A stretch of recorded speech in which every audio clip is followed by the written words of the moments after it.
Ok, þannig að skulum bara dempa okkur í þetta.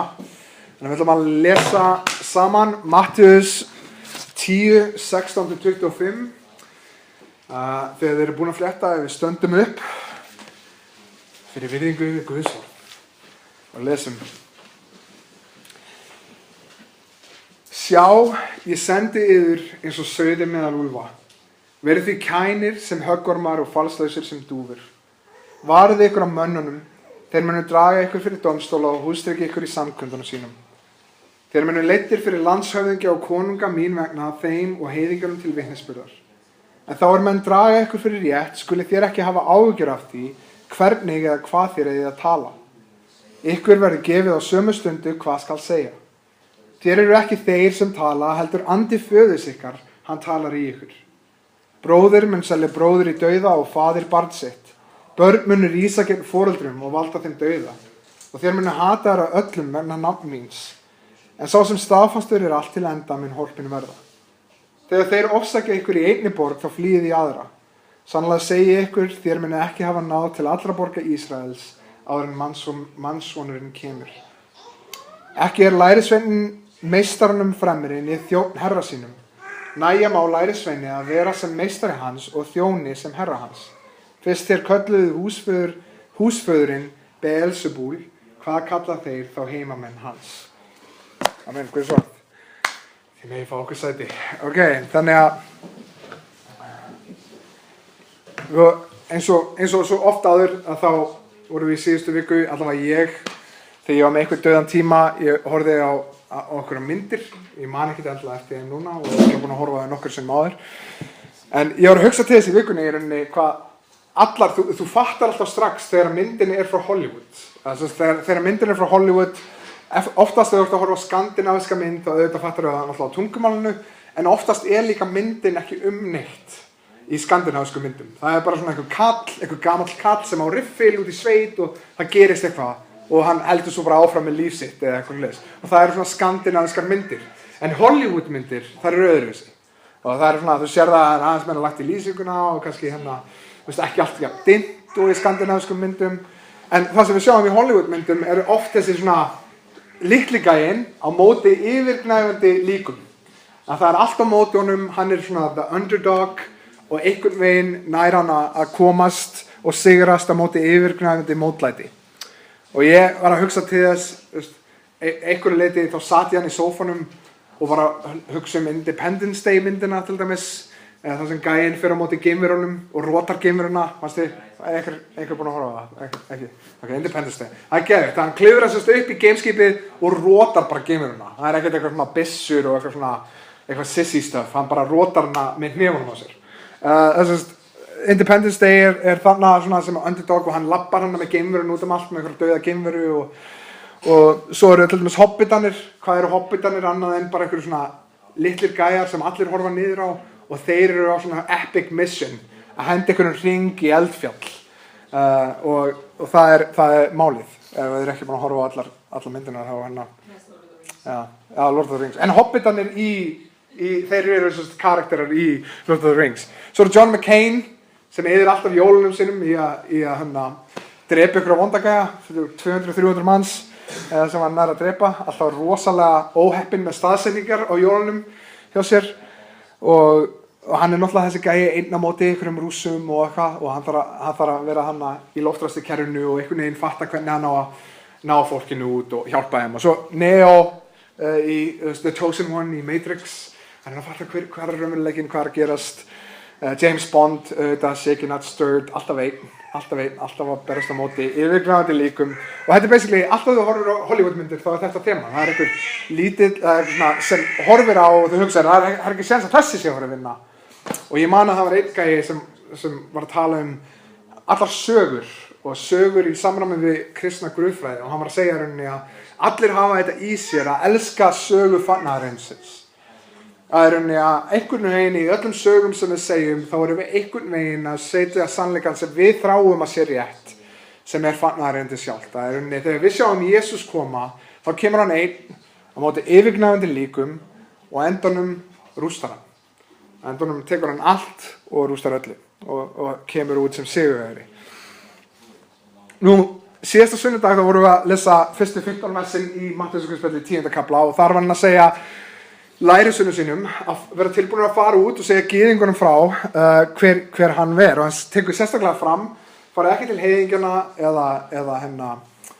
eða fólki fyrir utan Ísrael, farið til gyðingjana og segi þeim frá. Og þannig að myndlíkingin sem við sjáum hér í dag hann segir til dæmis farið og þið munum byrja vitni frammi fyrir heiðingjunum, þannig að þegar þið er búin að fara til gyðingjana þá segir hann að fara til heiðingjana. Og þetta er góð myndlíking sem Jesus notar þegar hann tala um himnaríki. Þá segir hann, himnaríki er eins og brúðkaup og það var giftingafræði að eiga sér stað og það var boðið gestum og endanum þegar brúðkaupið var tilbúið, þegar allt var komið á sinn stað og svo framvegis, að þá gerist það að allir brúðkaupsgestirnir neita að koma. Þannig að brúðguminn fer út, fer á strætin og býður fólki sem hann þekkir ekki neitt. Hann fer til heimilislausra, hann fer til fólk sem á ekki þessu skilið og hann segir, ég er búin að útbúa mat, ég er búin að útbúa veislu og það mun einhver fagna með mér. Allir eru velkomnir. Og þetta er rosalega gott og það í síðustu viku þá vorum við að horfa á, Jesús segir sérstaklega að fara til gyðingana.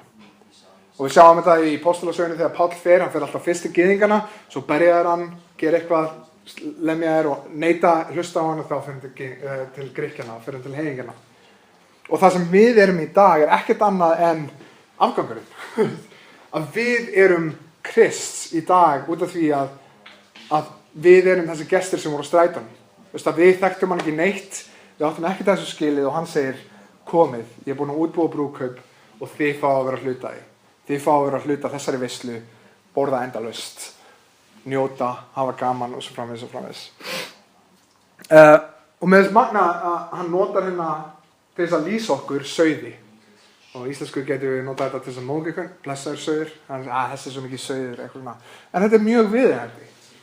Sauðir eru svona dýr sem ég hugsa sem eru eitthvað mest svona, hafa enga þörf.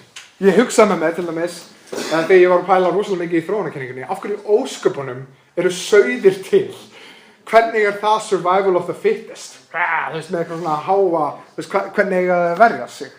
Og þannig að mér finnst ógeðslega fyndið að viðlíkingin sem Jesus kemur með eru, þið eru sauðir. Varnarlausast dýr sem þú getur ímyndaðir, basically bara lifandi út af því að við þurfum ull. Það er eina ástæðan fyrir það lifandi, annars voru við étin á öllum öðrum dýrum út af því að þeir geta ekki varið sér neitt. Og sauðir er það orð sem hann notar til þess að lýsa okkur og hann segir að hann sé að senda okkur til úlfana sem eru örugglega svona eitt af öflugustu rándýrunum sem við getum hugsað okkur um. Þetta er ekki íslenski refir sem við getum sparkað í og þeir hlaupa í burtu, þetta eru alveg úlfar. Þetta er dópumann, ekki chihuahua. Þannig að hugsa ykkur um að hérna er myndlíkingin að segja þið eru sauðir mínir og ég ætla að senda ykkur til þessara gæja, þessara úlfa. En ef við demum okkur bara textan, þá segir hann okkur hver eru úlfanir. Hann segir, ég sendi ykkur út eins og sauðinu eða úlfa, verið því kænir sem höggormar og falsleysi sem dúfur, notið visku, en ekki láta einhvern bera upp á okkur sök sem að þið eigið. Og hann segir, varið ykkur á mönnum. Þeir munu draga ykkur fyrir dómstól og hússtrykkja ykkur í samkvæmum sínum. Þannig að hún útskýrir hverjir þessir úlfar eru. Að það eru menninir. Það er fólkið. Og það sem ég finnst fyndið er að Jesús Kristur, hann fer rosalega á móti viðhorfi okkar gagnvart manns hjartan. Þannig að ef þú lest yfir til dæmis sagnfræði og sagnfræði þegar kemur að viðhorf fólks á hvernig mannfólkið er, þá er í dag þessi hugmynd þar sem að við hugsum, já, mannfólkið er gott fólk sem gerir bara slæma hluti annars slagið. Og þetta fyndið út að þetta var sama viðhorfið áður en að fyrri heimsstyrjöldin átti sér stað. Að það voru allir að segja, sjáðu hvað erum góð, við erum ekki að drepa hvort annað, við erum mögnuð í þessu. Við þurfum ekki að frelsara halda, við erum góð og við klúðurum bara málunum annars slagið. Og þetta viðhorf var vinsælt þá og þetta er orðið vinsælt eftir í dag. En svo kom fyrri heimsstyrjöldin, hún kom, hún fór, seinni heimsstyrjöldin, hún kom og hún fór. Og allt í einu fattar fólk, já, við erum mjög góð í að eyða hlutum, í að drepa, í að rústa sköpun Guðs. Og allt í einu fattar fólk, kannski erum við ekki eins góð og við höldum, en nú er aftur kannski orðið of langt síðan að við munum eftir stríði og við sjáum hvað maðurinn getur gert. Og það aftur komin þessi pæling, og kannski það bara út af því við erum á eyju, út af því við erum ekki í tengslum við umheiminn nema að horfa á eitthvað YouTube-myndband eða eitthvað leys, að þá höldum við, hei, ég er góð manneskja. Ég gerir bara slæma hluti annars slagi. En Jesús, þú sér, hans traust á mannfólkinu er ekki mikið. Hann segir, ég er að senda ykkur, þið eru sauðir mínir, ég er að senda ykkur til úlfana og hverjir eru úlfanir? Fólk. Fólk eru úlfar. Fólk er að leitast eftir því að eyða ykkur. Þannig að viðhorf Jesú Krists gagnvart mannshjartanu og hver við erum er allt öðruvísinu heldur við horfum á í dag. En í dag, þú veist, þá höfum við dæmi þetta. Hvernig getur við að horfa á ISIS og hugsa, já, mannfólki er alveg gott fólk, það bara kemur sér inn í röngu hlutin annars slagi. Hvernig er það hægt? Hvernig getum við séð viðbjóðin sem við getum framkvæmt og hugsaði við sem gott fólk og við þurfum ekki að frelsara að halda. Nútíma, þessi Jesús kemur og hann kemur með þess að magna og hann kemur ekki sem einhver svona Herbalife kynnir.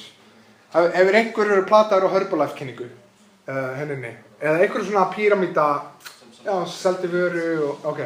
Þannig að þú kemur inn og kynningin er einhvern veginn svona skráðu bara þetta blað, geðu með 30 skall og þú munt vera milljónamæningur ef þú heldur áfram bara eftir 1 ár.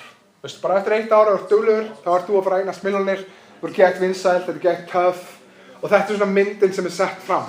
Þú veist að þegar að vera að selja er eitthvað, það er eitthvað svona, sjáðu hvað þetta er awesome, sjáðu hvað möguleikarnir eru og svo framvegis og framvegis. Þegar Jesús kemur, þá segir hann, þið komið, þið verið lærisveinir mínir, ég ætla að senda ykkur út og þið verðið hérna þeir munu leiddi fyrir landshöfðingja og konunga mín vegna sem að gæjar gætu orðið spenntir einhvern veginn þá áður en hann heldur áfram. Vá, fáum við þetta konunga, landshöfðingja og heiðingjónum til vitnisburðar. En þá munu menn draga ykkur fyrir rétt. Þá skulle ekki hafa áhyggjur af því hvernig eða hvað þið eigi að segja. Yður verið gefið á sömu stundu hvað skal segja. Þeir eru ekki þeir sem tala heldur. Þannig að hann talar alltaf hei, það er þjáningu. Svo fyrir við að tala það er bróðir sem er svíkja föður, það er faðir sem er svíkja börn.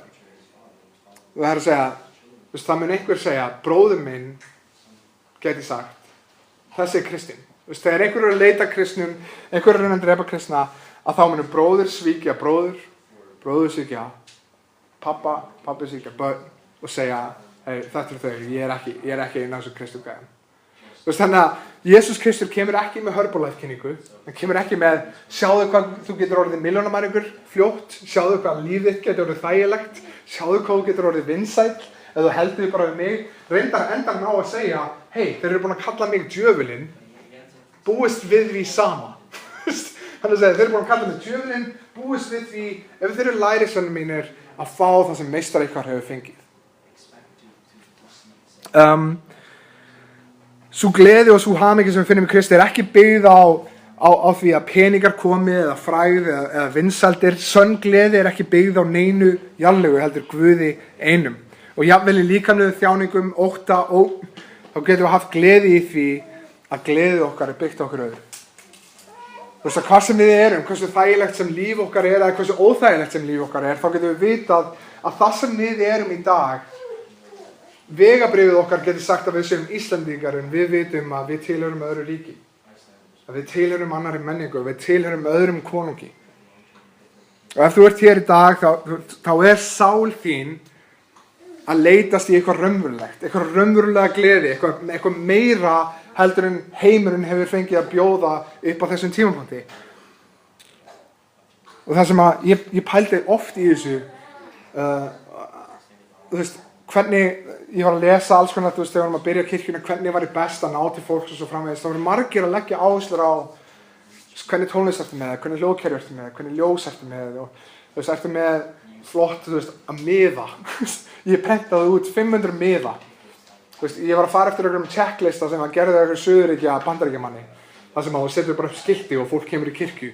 Þannig að við prentum út miða til þess að fá nöfn hjá fólki og eitthvað svona. Og ég var að hugsa, við erum 10 á samkomu, við þurfum ekki að fá miða sem segir nöfn á fólki, ég fyrir að heilsa fólki. Spyr, hvað heitir þið? En þá var fólk að segja, þú þarft að hafa fólk í jakkafötum, þú þarft að haga þér vel, þú þarft að dressa þig upp og fólk mun þá koma í kirkjuna hérna. Og það sem mér svolítið fyndið er að, þú veist, þegar ég hugsa til þess, af hverju kemur fólk í kirkju? það kemur í kirkju út af því að það þráir eitthvað meira heldur en heimurinn hefur upp á að bjóða. Og ef allt sem kirkjan að gera að segja, sjáðu hvað við erum næstu því jafn góð á heimurinn, þá segja, ok, þetta er ekki svarið. Þetta er ekki, ég kom fyrir eitthvað meira heldur en skemmtun, ég kom fyrir eitthvað meira heldur en ljósasjó, ég get fengið það annars staðar. Getur þú skifað mér eitthvað meira heldur en allt annað í þessum heimi getur boðið. Og því miður hefur kirkjan oft gleymt sér, ég gera góða tónlist, ég gera flott ljós, ég gera hlutina skemmtilega, en gleymt í að búa fagnaðarerindi. Og ég held að, ég man ekki hver sagði þetta, en það sagði einhver að ef þú ert að leita eftir upplifum í þessu heimi sem ekkert í þessum heimi getur seðjað, að þá ertu skapaður eða sköpuð fyrir eitthvað meira. Og þegar við komum saman, þá erum við að leitast eftir þessu. Og veistu, jafnvel við erum kristin, og þegar við komum saman á samkomum, þegar við komum saman á heimahópa, við erum að bjóða hvort öðru meira heldur en heimurinn hefur upp á að bjóða. Þú veist, ég elska það að það eru sterk vinasambönd í kirkjunni okkar. En mér finnst magnað frekar að við séum líka ít okkur áfram í að vera betri lærisveina Krist. Þú veist, að í þjáningum, í fögnuði, að við séum alltaf að minna okkur á, ég ætla ekki að hrókast upp út af því að Jesús er drottinn. Ég ætla ekki að gefast upp þegar ég er gangið gerum þjáningar út af því að Jesús er drottinn. Og ástæðan fyrir því sem við sjáum í versum 19 og 20, af hverju sendir Jesús Kristur þá út sem lömb á meðal úlfa, það er út af því að hirðirinn er með þeim. Ábyrgðin er ekki okkar að venda okkur. Við erum ekki kindurnar, ég man ekki eftir ormaleiknum í gamla daga, það sem er svona ormar og við ætlum að sprengja og svo er svona halleluja sprengja, man ekki eftir þessu leik. Já, man muni eftir kindunum, það var svona, maður sendi kindur sem voru svona leyni sprengjur, allavega, við erum ekki þannig, við erum ekki kindur með eitthvað svona secret weapons til þess að verja okkur, heldur er skjól okkar, er öryggi okkar, er gleði okkar falið í ekki okkur, heldur hirðinum. Hann er með okkur, hann segir, þegar þið standið fyrir framan þessa menn, þá mun ég gefa ykkur orðin til þess að tala. Guð mun standa með ykkur, Guð mun vera huggur ykkur. Og sem að Pál segja svipaðan liti, þegar allir aðrir fóru, þá fann ég að Guð stóð með mér. Að Guð stóð. Hvað sem gerist, þá vitum við að von okkar er ekki falin í líkamlegum aðstæðum og allt samverkar á endanum til góðs. Við sem sauðir getum ekki unnið úlfana, en pressan er ekki á okkur. Pressan er á þeim sem hefur sigrað dauðan, Jesús Kristur sem er hirður okkur. Og hann er byrðinni létt af þeim kristna manni. Það er ekki okkar að verja okkur frá öllu sem mögulega getur komið upp á, hvað sem kemur upp á, hvaða aðstæður sem koma eða fara. Þá er hirður okkar Jesús Kristur sem sér að verja okkur. Og þegar Kristur er hirður okkar, þá eiga þá lifum við öðruvísi. Þá lifum við munandi að við erum ekki að leitast eftir því hvað við viljum gera, heldur hvert er hirður okkar að leiða okkur. Að sauðinir, ef þeir hlaupa á sínum eigin forsendum, oft geta það hlaupið fram á kletti. Ef þeir eru ekki með grindverkin eins og við erum með á Íslandi, eða hirðin til þess að leiða sig áfram, að þá geta það komið sér að voða. En þannig að við sem kristin einstaklingar, ef við minnumst þessa að við erum ekki okkar eigin hirðir, heldur Jesús Kristur okkar hirðir, þá leitust við eftir því í okkar daglega lífi og segja, Guð, hvert er þú að leiða mig? Og með þess að magna líka, þú veist, að fyrir kirkju leiðtoga. Og endunum, þú veist, ástæðan fyrir ég á erfitt með þetta orð forstöðu maður er út að það segir að ég sé forstöðu en ekki Jesús Kristur. Ég átti mjög erfitt með þetta í langa tíma, að segja forstöðu maður. En málið er að, þú veist, ef þú ert kirkjuleiðtogi, ef þú ert að leiða kirkju, þá er markmið okkar ekki að leiða kirkjuna þar sem við viljum honum fari, heldur leiða kirkjuna þar sem Guð vill að kirkjan fari. Og hver er tilgangur kirkjuna annar en að gefa Jesú Kristi dýrina? Og þannig að þegar við byrjum að hugsa kirkjuna sem einhvers konar fyrirtæki, hvernig getum við fengið sem mest að gróða? Hvernig erum við að gefa Guði dýrina þá? En þegar við horfum á kirkjuna sem hvernig getum við nota peningun okkar til þess að sjá ríki Guðs vaksa? Hvernig getum við séð fleiri kirkjur byrja út allan heim? Hvernig get ég verið gjafmildari og hvernig getum við gert þetta flott saman Guði til dýrðar? Að þá byrjar kirkjan að gera það sem hún er hönnuð til þess að gera. Og við áttum okkur á að þegar við lendum í því, að við lendum í erfiðleikum, að við lendum í þjáningum, eða hvað sem við lendum í, að þá vitum við að áhyggjur okkar og ótti okkar í dag, það tekur ekki, það er rauninni áhyggjur mínar bætir ekki upp á þrengingarnar þínar á morgun. Að ótti minn og áhyggjur stelur bara gleðinni frá mér í dag. Þannig að fyrir okkur sem kristna einstaklega, þegar við lendum í erfiðum kringumstæðum, hvert er markmið okkar? Að horfum til hirðis okkar, biskup sálna okkar, Jesú Krist. Og allt kristna lífið, það fagnar í rauninni ekki getu mannsins, heldur getu Krist.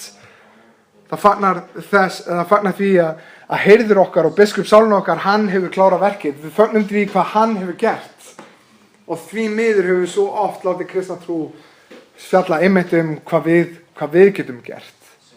En ef við horfum á textan, við sjáum í versum 19-20 að hann segir ekki treysta á getu ykkar, ekki treysta á orð ykkar. Það er rauninni hefur einhver sagt vitlausa hlutin á röngum tíma? Ég ger þetta mjög oft. Einhver sem er mjög góður í þessu, sem myndi segja að þetta væri jafnvel nálægt því að vera andleg náðagjöf. Að vera svona segja ranga hlutin. Ja, Siggi, ekki vera að tjá þig.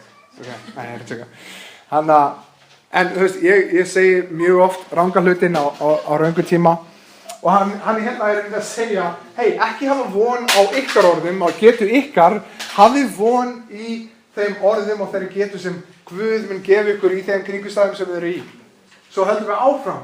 Og við sjáum í vers 21, 22, 23, það er að segja, ekki hafa von á öðru fólki.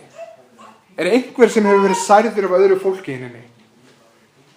Einhver sem hefur verið svona surprised yfir því að vera særður af einhverjum einstakling sem þú horfðir mjög upp til og hélst að myndi aldrei svíkja þig. Einhvern tímann mun fólk bregðast okkur. Og þannig að þegar við sjáum textan í dag, þá er að segja, ekki hafa áhyggjur af þinni getu, ekki hafa áhyggjur af hvað þú getur gert í kringumstæðunum, hafðu áhyggjur af því, eða hafðu von og trú á því að Guð muni gefa þér ráðin, Guð muni segja þér hvernig þú munt komast í gegnum þessa erfiðleika. Og svo segir hann, ekki horfa til annars fólks einu sinni. Annað fólk mun klúðra málunum, annað fólk mun svíkja okkur, annað fólk mun særa okkur. Og líka, bara svo minnumst þess, líka í kirkjunni. Við erum jafnvel að leggja trössit á kristna systur eða bróðir, að það munu á endanum, þau munu ekki geta staðið undir þeim væntingum sem við leggjum á þau. Og þannig að hvar liggur von okkar, hvar liggur gleði okkar, hún liggur í Jesú Kristi. Og boðskapur kristinna trúar er þessi, við vorum elskuð óverðskuldað. Við áttum ekki þessu skilið. Og afleiðing trú okkar er að við elskum óverðskuldað. Að við eigum að fara út og við eigum að leitast eftir því að vera eins og Jesús Kristur í okkar daglega umhverfi. Við eigum að leitast eftir því að endurspegla hans ást og náð í okkar daglega umhverfi. Að elska án þess að búast við því að hinn manneskjan elski tilbaka, án þess að búast við því að fá eitthvað að elska svo Jesús Kristur. Þegar við vorum dauð í syndum okkar og við gátum ekkert gert, þá elskaði hann okkur. Og ég held að þú fattir þetta meira þegar þú ert orðinn foreldri. Hvernig er þetta að elska einhvern eins og við? Þú veist, ef við ímyndum okkur, af hverju Guð elskaði mig í syndum mínum? Af hverju Guð elskaði mig þegar þú gast ekkert gert? Þegar ég gat ekkert gert fyrir þig, segi ég.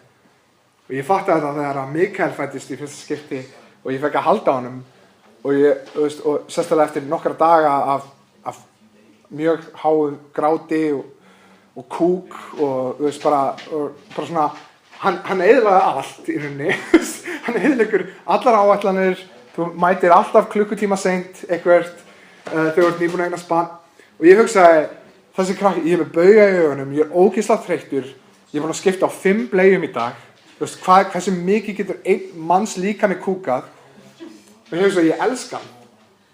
Ég elska hann. Ég geri ekkert nema að heyra grátur, nema að reyna að fá hann til þess að vera góður, menn ég er að hugsa, ég þarf að segna og halda og ég elska hann. Allt í einu fatta ég, Guð getur elskað okkur svona. Þú veist að við bjóðum ekkert nema bleiur, nema væl, nema, þú veist, allt þetta rast, skilur við, og Jesús elskar okkur.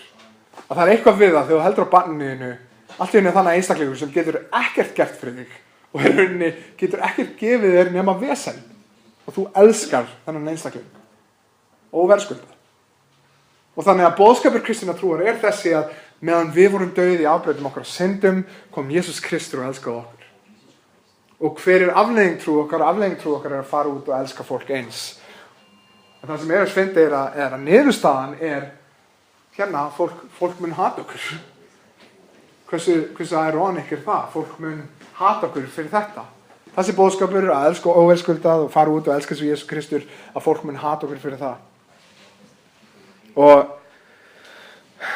í rauninni, en sá sem endar vel, hann sýnir að hann lærisveinn Krist og áhugavert að horfa til þess. Að sá sem átti allt það besta skilið í þessum heimi var Jesús Kristur. Lifði fullkomnu lífi, dó fyrir syndir okkar og svo framvegis.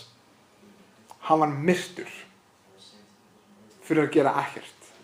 Og það margir, sérstaklega svona health and wealth predikarar sem segja, þið eru synir og dætur konungsins, þið að búa eins og prinsar og prinsessur, en ef við horfum til konungs okkar, hvernig lifði hann? Hvernig dó hann? Hann skildi eftir fordæmi fyrir okkur. Hvernig var fordæmið? Fordæmið var að hann gaf sitt líf. Að hann elskaði jafnvel sköpunina sem var að negla hann á krossi. Hann sagði, fyrirgeðum faðir, þið veit ekki hvað ég gera. Svo vers 23, bara aðeins þess að snerta því, mér langar ekki að fara í einhverja endatímakenningar, en aðeins þess að snerta því, vers 3, það eru, í gennum tíðina hafa verið 4 mögulega þýðingar og það er þessi, númer 1, mannssonurinn kemur þýðir henni að upprisa Krist, að þegar hann stígur upp frá dauðum. Númer 2 þýðir að þegar heilagur andi mætir, þú veist að þegar mannssonurinn kemur, gæti því þegar heilagur andi mætir á hvítasunum degi. Númer 3 gæti verið koma Krist sem dómari yfir Jerúsalem 70 árum eftir Krist. Og númer 4 gæti verið að mannssonurinn kemur þýðir koma Krist í enda heimsins. Og ég ætla ekki að fara í þetta núna, að þið viljið demba ykkur í hvað þið trúið. Ég persónulega trúi 70 árum eftir Krist, númer 3. En ef þið viljið tala um þetta meira, þá getum við gert það á heimahóp eða eitthvað svoleiðis á morgun. En það sem mig langar í rauninni að fara í er ótti, sérstaklega. Það er margir sem hugsa og segja, þú segir þetta sérstaklega oft frá trúleysingjum sem segja rauninni, sérðu alltaf illa sem hefur komið frá trúarbrögðum. Þess að öfgakristið fólk er búin að drepa fullt af fólki og þetta er allt í klúðri og það kemur ekkert gott út frá ykkur svo framvegis. Ef við horfum á textan í dag og hugsaum hvernig lítur öfgakristin út samkvæmt textanum okkar í dag? Hvað væri öfgakristin í þessu samhengi? Það væri að vera öfgasauður. Öfgasauður. Öfgagæinn sem fer inn og elskar óverðskuldað, fer inn á meðalúlfana, flýr þegar ofsókn kemur, býður eftir því að jafnvel þegar þú elskar, jafnvel þegar þú ert að leitast eftir þeirra blómstrum, að þá munu þeir hata þig og reyna að drepa þig svo framvegis. Og mér langar út af því að það er svo auðvelt fyrir okkur að missa myndina af hvað er að gerast út um allan heim. Mér langar að þið vitið, þetta er raunverulega aðstæða, bræður og systur út um allan heim. Það eru tölur sem segja hérna open borders, ég man ekki hvað þessi heimasíða, ég geti látið ykkur frá heimasíðuna eftir, en þú getur fylgst með hvað er að gerast í kirkjum út um allan heim. Og þessi heimasíða mun segja að það hverjum einasta mánuði er 300, að meðaltali 322 einstaklingar drepnir fyrir að vera kristnir. Það eru yfir 10 manns á dag. Eftir að þessi dagur er búinn er líklegast að 10 manns eru búin að deyja, vera drepin fyrir það eitt að segja það sem við segjum í dag. Við getum líka horft á til dæmis að 214 kirkjubyggingar eru eyðilagðar á hverjum einasta mánuði og 772 ofbeldisverk framin á kristnum bræðurum og systrum á hverjum einasta mánuði. Það er 20 manns á dag sem eru lamdir, beitt ofbeldi bara fyrir það að segja nákvæmlega það sem við segjum hér í dag ef þú ert kristinn. Ef þú ert kristinn og segir Jesús Kristur er drottinn í mínu lífi, þá eru yfir 10 manns á dag drepin fyrir það út um allan heim. Þannig að þetta er ekki eitthvað svona, þetta var svo ómenntað fólk og hagaði sér ekki vel fyrir 2000 árum, þetta er enn raunveruleiki í dag. En svo með flesta texta þá er hægt að fara í nokkur mismunandi punkta, en eins og ég sagði áðan að langar mér rosalega bara að dýfa í óttan, bara örsnögt og tala um ótta. Ef þú hugsar hér, þú getur verið með mismunandi ótta, þú getur verið með ótta yfir hvað öðru fólki finnst, þú getur verið ótta yfir hugaðinum, yfir sáliðinni, þú getur verið ótta yfir er ég kristinn, er ég ekki kristinn, hvað er að gerast, þú getur verið ótta yfir ofbeldi. Til dæmis að þegar þú lest þennan texta og þú hugsar, ok, þeir munu reyna að drepa mig, þeir munu beita mér ofbeldi og svo framvegis. Kemur ótti upp í okkur og mig langar að díla aðeins við hvað Biblan segir okkur, segir okkur ótta og kvíða. Og mig langar að fyrst leggja fram, þetta ekki eitthvað svona 7 steps, þú veist eitthvað, to be fearless eða eitthvað svona. Þetta ekki, ég ekki að reyna að selja ykkur eitthvað, þetta ekki, ég segi ekki abracadabra og allir fara út óttalausir hérna á eftir. Heldur það eitthvað, mér langar bara að sjá hvað segir Biblan þegar hún er að tala þrengingar, ofsóknir og svo framvegis. Og í Mattheusar Guðspjalli, 7. kafla, ef við förum aðeins aftur, að þá hann hérna að tala í líkamlegum og jarðlegum þörfum, horfðu til Guðs. Og mér langar að lesa þetta saman. Segið því ekki áhyggjufullir, hvað eigum við að eta, hvað eigum við að drekka, hverju eigum við að klæðast. Allt þetta stunda heiðingjarnir og ykkar himneski faðir veit að þið þarfnist alls þessa, en leitið fyrst ríkis hans og réttlætis og þá mun allt þetta veitast ykkur að auki. Hafið því ekki áhyggjur á morgundeginum, morgundagurinn mun hafa sínar áhyggjur, hverjum degi nægir sín þjáning. Svo sjáum við líka við að díla við syndir og í líkamlegum þjáningum þegar við erum að þjást varandi kannski eru aðrir að beita okkur ofbeldi, kannski það út af við erum með sjúkdóm eða veikindi, að þá það í Hebreabréfinu 12, fyrstu 4 versin. Fyrst við erum umkringdir slíkum fjölda votta, þannig að hann var að lesa áður það sem kallast Hall of Faith, held ég þessi kalla, hann var að tala fullt af trúarhetjum í Gamla testamentinu og byrja hér. Fyrst við erum umkringdir slíkum fjölda votta, léttum þá af okkur allri byrði og viðlóðandi synd og þreytum þolgóðir það skeið það sem við eigum framundan. Beinum sjónum okkar til Jesú, höfundar og fullkomnara trúarinnar. Vegna gleði þeirrar beið hans, leið hann þolinmóðlega á krossi, mat smán einskis og hefur nú sest til hægri handars hásæti Guðs. Virðið hann fyrir ykkur, sem þolað hefur slíkan fjandskap gegn sér af syndurum, til þess að þér þreytist ekki og látið hugfallast. Í baráttu ykkar við syndina hafið þér ekki enns þá staðið í gegn, svo að blóð hafi runnið. Og ef þú ferði við listan í Hebreabréfinu, 11. kaflanum áðan fyrir þetta, og lest yfir þessar hetjur, þessar trúarhetjur sem við horfum mjög upp í. Ef þú hugsar bara trúarhetjur í Nýja testamentinu og Gamla testamentinu, hver uppspretta kekks þeirra? Hver uppspretta trúar þeirra? Ef þú hugsar Pétur, gæinn sem afneitaði 3 sinnum og svo eftir hvítasunni, eftir að heila á randi, kemur að þá stendur hann upp fyrir fram að 3000 manns og segir þið myrtu skapara lífsins. Hvað gerðist? Af hverju var hann afneitað hérna nokkrum dögum áður og svo stendur hann fyrir hann fólk og segir þið drápuð Jesú Krist, Messias, sem kom til að frelsa ykkur. Hvað gaf honum þann kjark? Og á endunum, eins og kirkjuhefðir segja, að þá var hann drepinn og segir ég á ekki skilið að það er eins og frelsara minn Jesú Kristur hafi mig öfugan á krossinum. Átt að krossast hann og segir gera það öfugt. Mér langar ekki að ég á ekki skilið að það er eins og frelsara minn.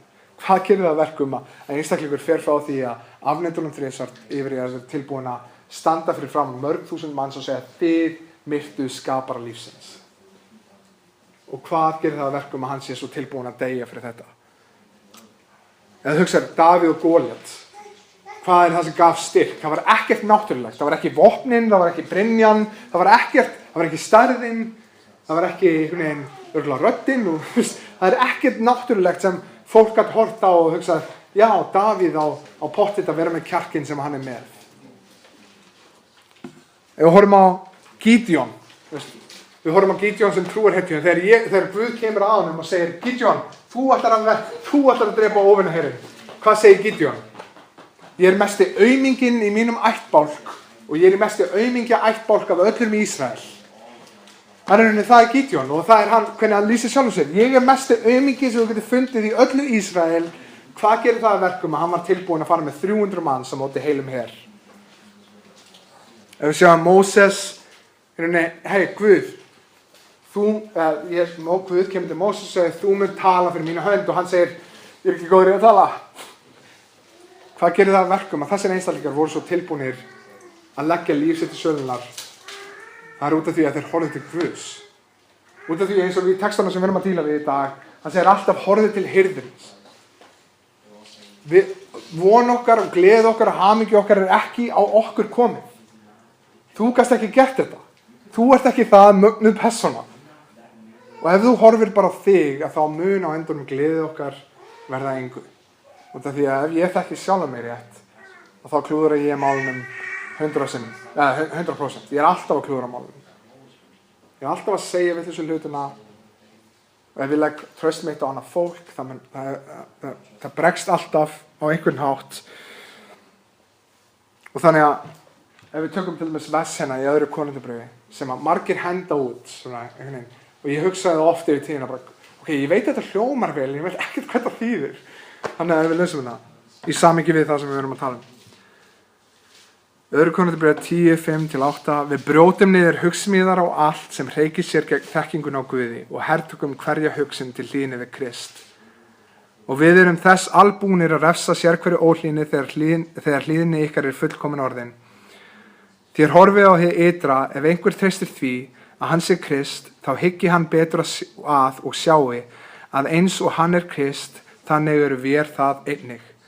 Jafnvel þótt ég vildi hrósa mér í frekara lagi að valdi voru sem Drottinn hefur gefið til að uppbyggja en ekki til að niðurbrjóta ykkur, þá yrði ég mér til skammar. Þannig að í samhenginu sem við erum að tala um, að þegar við erum að díla við ótta, þegar við erum að díla við kvíða, hvað er uppskriftin sem Biblan gefur okkur? Horfðu til biskup okkar, horfðu til hirðisins. Ekki horfa á þitt, horfðu á Jesú Krist og sjáðu hversu dýrlegur hann er. Það gæti verið að við heyrum að það gæti fólk einhvern tímann beitt okkur ofbeldi fyrir trú okkar. Að í dag til dæmis kirkjan bara skítrætt og það fólk finnst það við skrítin. Ég held svona, hvenær var það í gennum tíðina sem fólk horfði á kristna og hugsaði þeir eru ekki skrítnir. Það var alltaf verið. En einhverjum ástæðum er kirkjan skítrætt á Íslandi við að lifa fyrir Jesú Krist. Og ég held að ástæðan sé svo að við horfum ekki til Krist. Við horfum allt of mikið á sauðina og hugsa hvernig í ósköpunum ætlum við að gera þetta. Og ég held að það sé hanna þannig. Við erum bara sauðir. Við getum ekki varið okkur. Það þarf ekki einu sinni að vera úlfar. Það getur verið íslenskur refur og hann drepur okkur. Við í sjálfum okkur erum ekki það góð. Við getum ekki bjarga okkur. Og von okkar, og ef þú vilt losna við ótta og þú vilt losna við kvíða, horfðu á Jesú Krist og hversu magnaður hann er yfir öllum kringumstæðum. Það er uppskriftin sem Biblan tekur okkur, segir okkur frá. Og ég hef séð þetta persónulega virka fyrir mig. Einu sinni var ég skítrættur við að tala fyrir fram fólk og ég var að hugsa þetta sérstaklega þegar ég var úti og með þess að skrítið út að maður fór út og svo talaði maður fyrir einhverja kirkjur sem voru 1000 manns eða eitthvað, þess að við talaði í kirkjunni hjá Mark. Og ég var auðvitað að hugsa til þess. Ég man þegar ég var 17 og ég var skítrættur við að tala fyrir framan 15 manns. Og núna svo var ég að hugsa þegar ég var að rétt árin ég átti að fara að predika fyrir framan hana 800 eða 1000 manns. Ég var að hugsa, ég hef með engan ótta. Að óttinn er ekki í rauninni, hvað finnst þeim? Óttinn er meira svona kvíði sé ég vel textan? Er ég búinn að skoða textan frá öllum sjónarhornum? Er ég virkilega að útleggja textan og ekki bara deila mínum eigin hugmyndum? Er ég að gera Guð dýrlega? Og ég sé þetta virka í mínum eigin lífi. Horfum til Guðs, horfum til hirðisins. Sjáum kirkjuna lama af hræðslu, ekki vegna lífs okkar heldur hvað öðrum finnst. Að meðan við höfum bræður og systur sem eru að láta afhausa sig frekar en að afneita Kristi, þá er kirkjan á Íslandi að hugsa að afneita Kristi leið og einhver gefur okkur skrítinn svip. Og þá, ég veit ekki alveg hvað ég stend í þessu. Erum við tilbúin að standa bara trú okkar og horfa á biskup okkar, horfa á hirðið okkar og segja hann er mitt allt, hann er sá sem ver mig. Og líklega sprettur óttir okkar frá því að við erum lélegir að lesa lifandi orð Guðs og við erum ekki nógu góð í bænni. Og það sem ég hef upplifað er hvernig dílar heimurinn við kvíða og ótta. Hann segir, hugsaðu hvað annað. Það er vertu upptekinn, fáðu hobby, gerðu eitthvað, vertu bara reyndu að gleyma þessu. Og ég seti alltaf AA, rótavandamálið eða AA og rótavandamálið með fíkn er að við tilbiðjum efni sem Guð, við tilbiðjum vímu sem Guð. Við erum búin að gera hann það að Guð í lífi okkar og róta vandamálið okkar. Við þurfum að horfa á Guð sem Guð og allt annað í sköpun sem ekkert.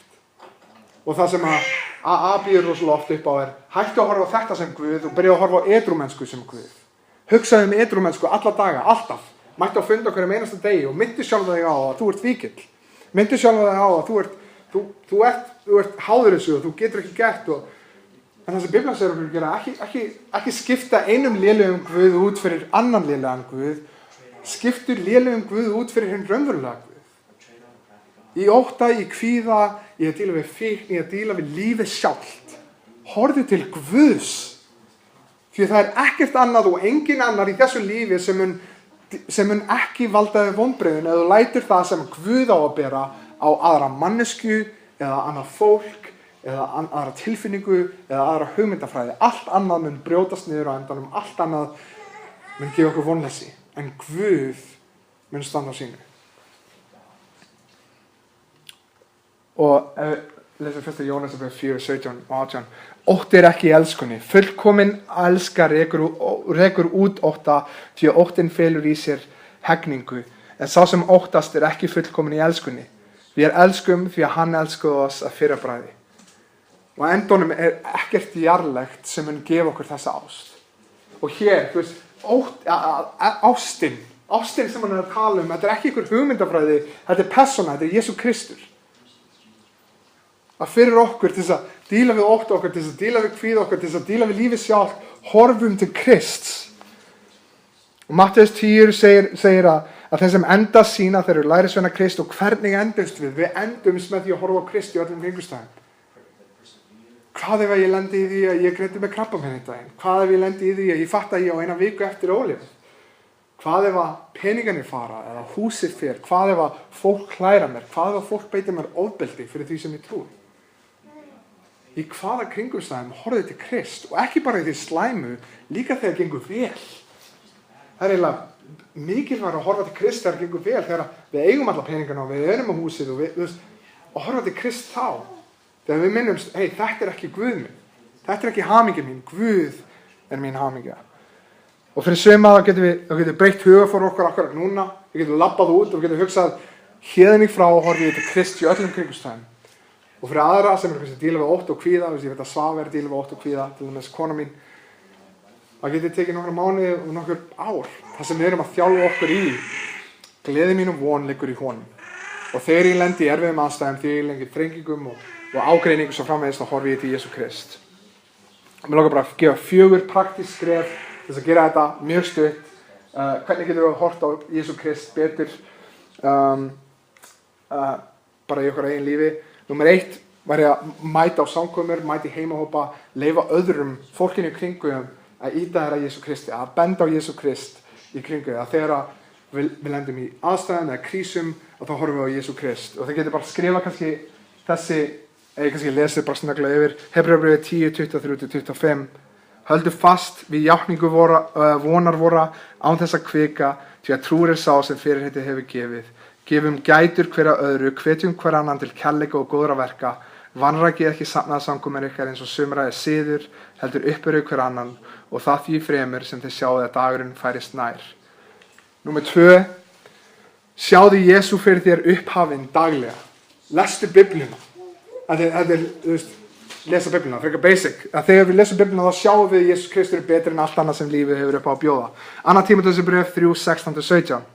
Sér hver ritning er innblásin af Guði og nytsum til fræðslu, til umvöndunar, til leiðréttingar, til menntunar í réttlæti, til þess að sá sem tilheyrir Guði sé albúinn og hæfur gjör til sérhvers góðs verks. Númer 3, biðja. Matteus 7, 11. Fyrst þið sem eru vondir hafi vita á að gefa börnum ykkar góðar gjafir, hve miklu fremur mun þá faðir ykkar á himnum gefa þeim góðar gjafir sem biðja hann. Og senasta lagi, númer 4. Treystu Guði og jafnvel í myrkri og erfiði að hann leiði til góðs. Að hvað sem er að gerast í kringu þig, veistu að Jesús Kristur er að leitast eftir okkar góðs, leitast eftir því að við blómstrum. Rómarbréfið 8:28 og vers 38-39. Við vitum að þeim sem Guð elskar samverkar allt til góðs, þeim sem kallaðir eru samkvæmt ákvörðun Guðs. Svo fyrir við í 38 og 39. Því að ég er þess fullviss að hvorki dauðinn er líf, englar né tignir, hvorki hið yfirstandandi, né hið ókomna, hvorki kraftar, hæð, né dýpt, né nokkuð annað skapað muni geta gert oss viðskila við kærleika Guðs sem birtist í Kristi Jesú drottni vorum. Og þannig að fyrir þann kristna, ef Guð hefur þjáningu fyrir okkur, þá undirbúðum okkur að þjást vel. Að við horfum til Kristi, þjáningum okkar og þegar okkur gengur vel, og fyrir hérna ókristna þá er Guð, Jesús Kristur, þess virði. Hann har skilið okkar líf. Og þetta er seinasti punkturinn, að myndirnar sem við vorum að tala um í byrjun, við vorum að tala um John McCain og Hobbitana og allt það, ástæðan fyrir því að fóru á móti öllum líkonum er út af því að verkefnið eða einhver persóna var þess virði. Og ég held að þessi heimur er að leitast eftir einhverju sem er þess virði að deyja fyrir. Og það er að horfa til kirkjunar, og kirkjan er ekki að gera standa sig að segja hvað er þess virði að deyja fyrir. Jesús Kristur er þess virði að leggja niður líf sitt fyrir, og það er hann lagði líf sitt niður fyrir okkur. Og meira en það, Jesús Kristur er þess virði að lifa fyrir. Við gætum labba með eitthvað svona rómantíska hugsun að deyja fyrir eitthvað svona eitthvað, já, Jesús Kristur er að deyja fyrir þig. Og það er ekkert rómantísk við að reyna að vakna klukkan 6 á morgnana til þess að lesa.